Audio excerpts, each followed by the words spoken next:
tayo magpaalam. Ang akin lang ho, we want this tape to be private.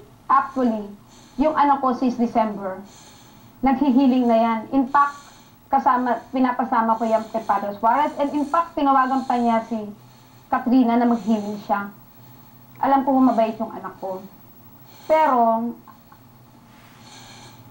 ang inaano ko lang po, bago ho sila maghusga, tanungin muna nila. Kasi, ang simula po nito, si Katrina ang dahilan. Ayoko na po mag-elaborate.